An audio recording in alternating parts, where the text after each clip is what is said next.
Silence, a word that has punctuated motor machinist mate First Class Clayton Landon's life and legacy. The voices that surrounded him in his childhood are now silent.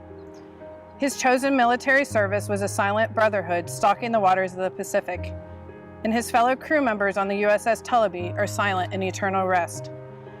The silence of waiting to hear from Clayton was broken in May 1944. His mother and sister both received a telegram from the Navy explaining his submarine was presumed lost, and by the next year, December 1945, a letter confirming their worst fear, that Clayton was dead.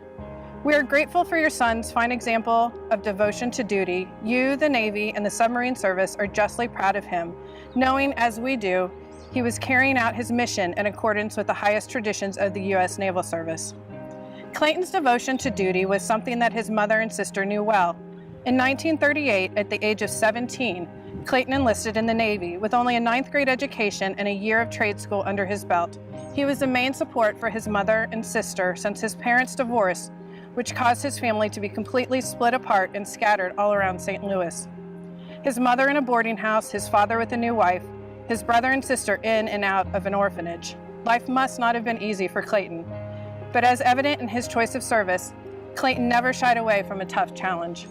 After successfully completing sub-training stateside, Clayton joined the crew of the USS Eulogy in December as a motor machinist mate 2nd class, and by September of 1943, he had been on his first patrol and promoted to motor machinist mate 1st class.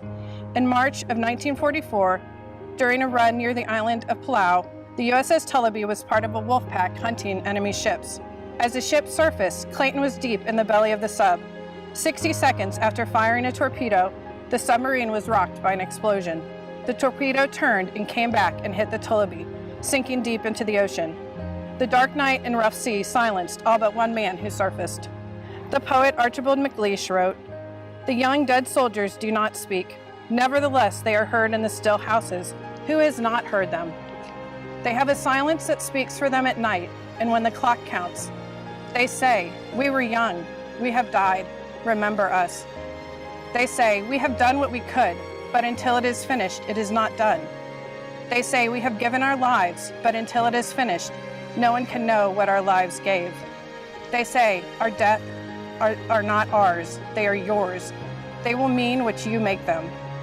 They say, whether our lives and our deaths were for peace and a new hope or for nothing, we cannot say. It is you who must say this. They say, we leave you our deaths. Give them their meaning. Give them an end to the war and a true peace. Give them a victory that ends the war and a peace afterwards. Give them their meaning. We were young, they say. We have died. Remember us. As we stand at your memorial, we will say your life had meaning. We remember that you died at the prime of your life. We will give a voice to your sacrifice almost 73 years ago. You are remembered, you are appreciated, and your sacrifice led to peace. As we remember his sacrifice, his memory is no longer silent.